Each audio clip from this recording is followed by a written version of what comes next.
예, 모닝 브리핑 시작하겠습니다. 지난 주말 증시는 고용 쇼크, 메가캡 실적 우려 겹치면서 미증시는 크게 하락하는 그런 모습을 보였죠. 특히 이제 경기 침체 우려가 부각이 되면서 미국 금리 인하가 0.5%포인트에 달할 수도 있다. 그러니까 뭐 연준이 인하 시기를 놓쳤다 이런 이야기들이 좀 등장하기 시작했고요. 지금 이번 주가 되게 중요한 건 경기 침체냐 아니냐 이걸 가르는 주간이 되거든요.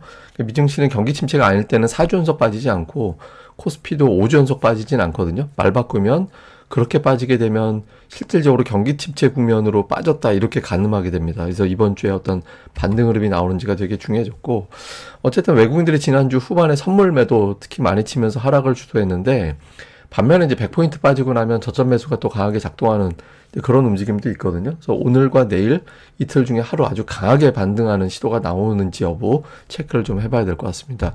우선 주말에 뭐 미증시 S&P 500이 1.84% 빠진 건 물론이고, 그동안에 금리가 빠지면 러셀 2000 지수는 되게 강하게 올라갔었잖아요. 근데 올라간 거 대부분 다 내줘버렸어요. 예, 러셀 2000이 3.5%나 빠졌거든요. 그러니까 경기 침체 쪽으로 분위기가 넘어가게 되면 뭐 금리 인하고 뭐고 뭐 주식들 대부분 다 하락하게 되는 거기 때문에 지난주 미증시는 뭐 금리 인하 때문에 약간 수혜를 받을 수 있는 종목군들 또는 안전하다라고 생각되는 일부 업종, 한 3개 업종 정도를 제외하고는 대부분 약한 그런 모습을 좀 보였죠.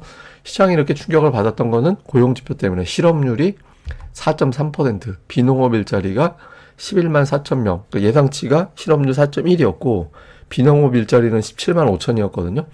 예상하고 수치가 너무 차이가 많이 났잖아요. 더군다나 6월 수치도 20만 6천이었는데 17만 9천으로 수정이 됐어요. 그래서 고용 쇼크다라는 표현이 나오면서 이거는 경기 침체의 강력한 시그널이야. 그러니까 이렇게 표현이 됐죠. 그래서 왜 이렇게 나빠졌는지 항목으로 보면 정부 부분이 되게 많이 줄었어요.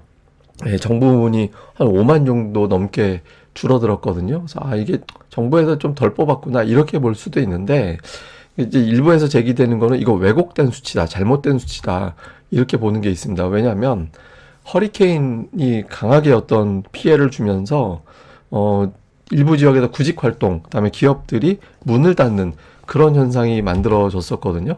그래서 기상 악화 때문에 일자리를 구하지 못했다, 정상적으로 구하지 못했다라고 답변한 사람이 무려 43만 6천 명이나 됐어요. 예, 이게 제대로 일을 못했다. 예, 제대로 일을 못했다라고 응답한 사람이 43만 6천 명인데, 이게 지난달하고 작년도 수치하고 비교해 보면 뭐 7배, 10배 이렇게 차이가 나는 엄청난 수치거든요. 그러니까 기상이라든가 날씨가 분명히 영향을 준 것 같아요. 그러니까 뭐 노동부에서는 그 영향 별로 없다라고 하는데 실제 수치를 보면 좀 다르게 나옵니다. 그리고 또 하나는 뭐냐면 2주간 정전이 돼 있던 가구가 무려 130만, 그리고 기업도 정전이었거든요. 그러니까 뭐 이 정도로 피해가 되면 정전이었다라는 거는 사람들이 뭐 돌아다니면서 일하기가 어려운 환경이 됐다라는 거고, 기업이 정전이 되면 일을 못 하잖아요. 일을 못 하는데 사람을 뽑아버리면 공돈을 줘야 되잖아요. 그러니까 기업도 사람을 구인하기가 어려운 상황이었죠. 그래서 날씨가 상당히 영향을 줬다. 특히 이제 뭐 미국 같은 경우는 막 50도 넘어가고 막 이런 지역들도 있었거든요. 그러다 보니까 날씨 때문에 좋지 않은 날씨 때문에 나는 그냥 일을 안 하거나 아니면 파트타임밖에 못했어, 이렇게 대답한 사람이 150만이 넘어갔습니다. 그러니까 전체적으로 고용지표는, 지난달 고용지표는 되게 왜곡이 된 것 같아요. 저게 또 하필이면 그 고용 데이터 조사하는 기간에 겹쳐 있었어가지고 좀 왜곡됐다라는 주장이 많이 있습니다. 그래서 조금 이번 달 고용지표 가지고 너무 요란하게 이야기할 건 아니지 않나, 뭐 이런 주장도 일부는 있고요. 그러다 어쨌든 결과적으로는 경기 침체를 보면서 국채 금리는 뚝 떨어지고 금리 내릴 거다라는 측면도 있지만 국채는 안전자산이야 이렇게 되면서 내려가는데, 다만 이제 뭐 금도 안전자산으로서 어느 정도 매수가 붙긴 했지만 달러가 빠졌거든요. 예, 달러가 빠진 건 되게 특이한 거죠. 그러니까 미국 경제가 나빠진다라는 의미에서 달러가 하락하는 경우도 있지만, 보통은 그 경기가 너무 나빠 그러면은 오히려 그냥 그래도 미국 경기는 낫겠지 뭐 이렇게 되면서 달러가 그렇게 쉽게 빠지진 않거든요. 그래서 경기 침체를 완전히 단정하는 분위기까지는 또 아닌 것 같습니다. 그래서 이제 금융시장이 전체적으로 공포에 빠진 건 맞지만 조금 확신을 갖는다라기보다는 좀 불안해한다 정도. 예, 이제 그 정도의 어떤 반응이었다 이렇게 보면 될 것 같습니다. 근데 워낙 좀 안 좋은 뉴스가 많아요. 그러니까 지금 막 중동 사태 막 이란이 보복한다라고 하고 뭐 미국이 군함 급파한다고 막 이런 뉴스 나오는데, 사실 이게 올해 4월하고 똑같은 뉴스거든요. 올해 4월에도 뭐 저런 뉴스 나왔잖아요. 뭐 이란이 이스라엘 본토 직접 타격 준비한다라고 해서 이틀 있다가 이제 드론하고 미사일 동원해서 공습했다 이렇게 얘기하고, 이스라엘은 우리 공격받은 거 없는 것 같은데, 피해 없는데 막 센 척하고 막 이랬던 적이 있었잖아요. 그러니까 지금 물론 이제 그때하고 좀 다르죠. 그러니까 이란이 입은 저기 뭐 인명 피해라든가 이런 사안 자체가 그때하고 다르기 때문에 이제 조금 심각하게 벌어질 가능성이 있거든요. 근데 이 뉴스는 주목은 해봐야 돼요. 왜냐면 금융위기 때 이후부터 어, 경기 침체를 유발했다. 그러니까 마이너스 성장률을 유발했던 거는 대부분 다 뭐냐면 뭔가 이벤트가 터졌을 때예요.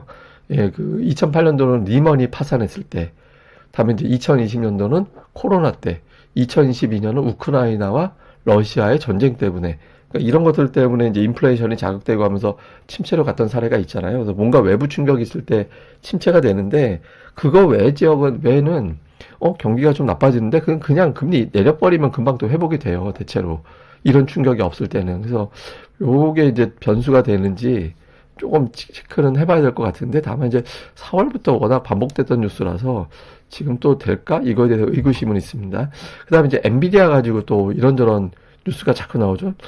좀 이상하게 일부러 만드는 것 같은 느낌도 드는데, 뭐 어쨌든 뉴스가 좀 줄줄이 나오면서 초반에 좀 영향을 주는지 체크를 해볼 필요가 있고, 그 다음에 이제 버핏이 애플 지분 절반 매각한 것도 미국에서도 그렇고 우리나라에서도 그렇고 주요 뉴스로 다뤄지고 있거든요. 부정적으로 보는 시각에서는 그 사실은 880억 달러 저 2분기에 매도했는데 주식을, 근데 그 중에 750억 달러가 이제 애플이라서 실질적으로 보면 뭐 엄청나게 팔았다기보다는 그냥 애플만 팔았다 이렇게 해석될 수도 있거든요. 근데 이제 좀 나쁘게 보는 쪽에서는 버핏은 매수할 만한 주식이 없다라는 라고 볼 때 현금 비중을 늘린다. 그러니까 어쨌든 애플을 제외하고도 매수를 안 했다는 의미이기 때문에 매수할 만한 주식이 없다. 그만큼 좀 밸류 부담이 있다라고 본 거 아니야?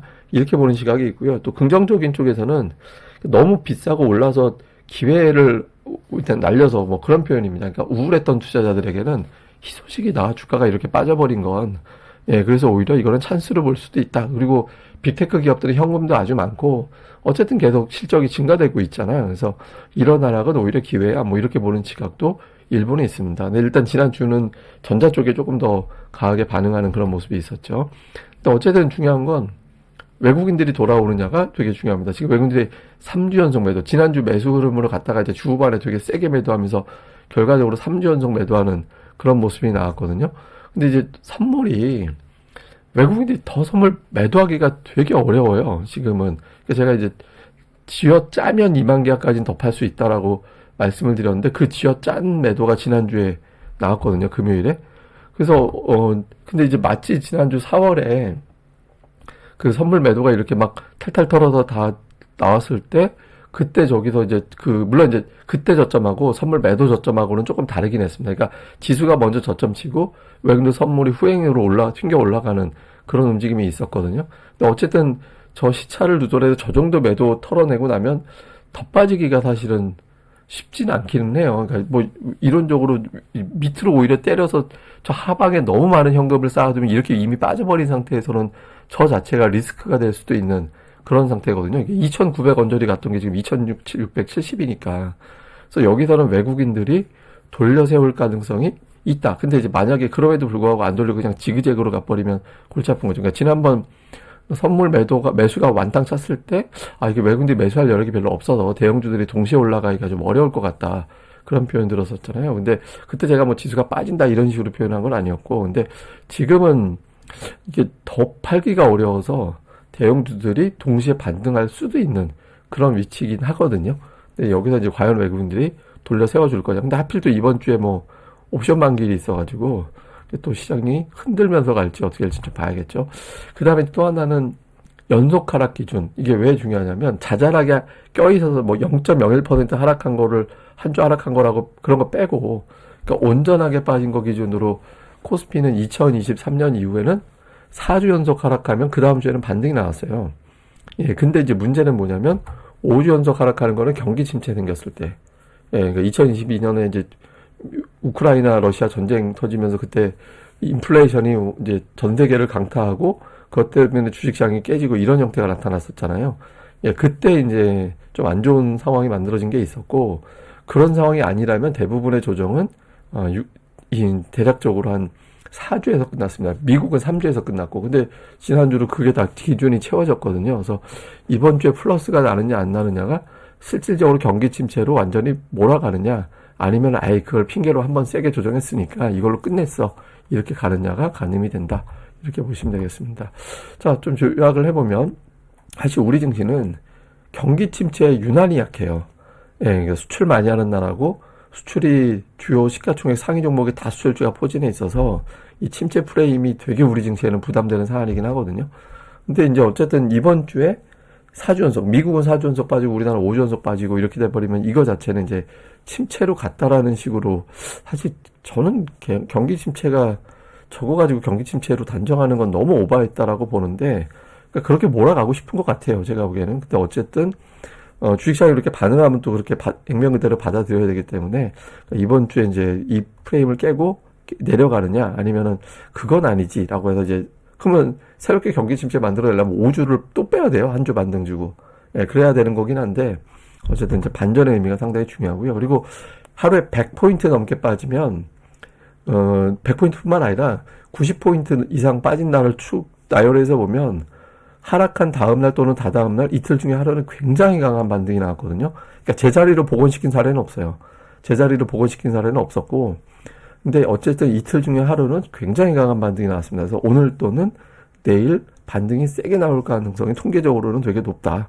그래서 이제 그때 어느 종목이 이제 밀고 올라가는지를 좀 봐야 되는데, 지난주 후반에는 예를 들어서 코스닥을 예로 들면 그렇게 승승장구하던 알테오젠이 쭉 빠지고 2차 전지 중에 일부가 좀 선방하고 이런 구도가 됐었거든요. 그래서 이런 걸 기회로 많이 빠진 종목들 쪽으로 매수가 돌아가게 되는지, 아니면 차라리 안전하다라고 해서 지난 주말에 예를 들어서 통신주라든가 이런 것들 쪽으로 매수가 붙는 그런 모습이 나왔잖아요. 그러니까 가장 안 좋은 그림이긴 하죠. 그러니까 좀 흔히 얘기하는 경기 방어주 쪽으로 막 매수가 들어가면 투자자의 자신감이 그만큼 없다라는 거니까, 좀 흐름이 어떻게 나오는지, 좀 가급적이면 낙폭주 쪽으로 가는 게 투자들에게 조금 더 위안이 될 수 있겠죠. 그래서 어떻게 되는지 지켜봐야 될 것 같습니다. 그 다음에 이거는 이제 하이닉스가 7% 이상 하락했던 사례를 제가 쭉 나열을 한 건데, 다음 주와 다다음 주 보면은 뭐, 그 다음 주는 조금 올라갈 확률이 조금 더 높고, 다음 달에는 상승할 확률이 훨씬 더 높긴 하거든요. 근데 하이닉스가 7% 빠지는 사례가 되게 흔한 경우는 아니어서, 그렇다고 또 아예 없는 건 아니죠. 근데 어쨌든 이런 어떤 통계가 있었다. 제가 이제 하이닉스를 왜 보여드리냐면, 유난하게 특이한 케이스였어요. 그러니까 하이닉스 2주 연속 지금 9% 넘게 빠졌잖아요.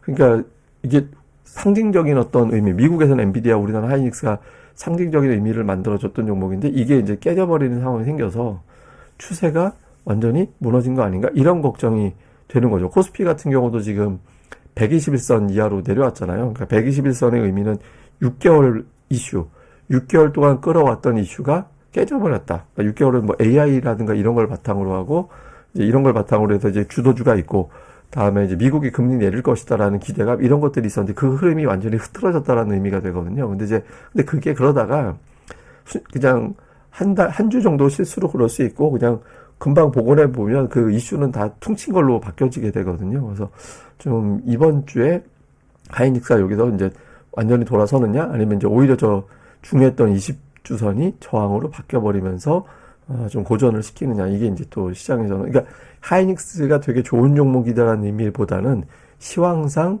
그동안의 시장에 상징적 의미를 부여했던 종목이기 때문에 이제 시황을 해석하는데 또 참고가 되는 종목이니까 이거 가지고 또 가늠을 해봐야 될 것 같고, 제가 또 다음 방송에서도 틈틈이 내용을 정리해 드리도록 하겠습니다. 예, 그럼 또 오늘 하루 또 잘 보내시고요. 저는 다음에 뵙겠습니다. 이 방송 구독하기, 그리고 이제 좋아요 꼭 부탁드리고요. 그리고 뭐 어제 저도 뭐 이런저런 텔레그램에도 많이 올려드리고, 고릴라 리서치 카페에도 많이 이제 올려드리고, 뭐 공유도 많이 해주시고 해서 감사한데, 근데 조금 이럴 때 침착한 게 되게 좋아요. 그러니까 깨질 때 이제 무턱대고 막 힘들어하기보다는 좋은 종목들 추려놓고 그쪽으로 비중을 넘겨놓던가, 내 종목이 좋다라면 이제 조금 더 지켜보는 그런 것도 필요하다라고 봐야 되거든요. 그래서 너무 이제 힘들지만 기운들 좀 내시고 종목들에 대해서 조금 더 냉정하게 생각해 보시는 것도 좋을 것 같습니다. 예, 그럼 저는 다음에 뵙겠습니다. 이 방송 구독하기, 좋아요 많이 부탁드립니다. 감사합니다.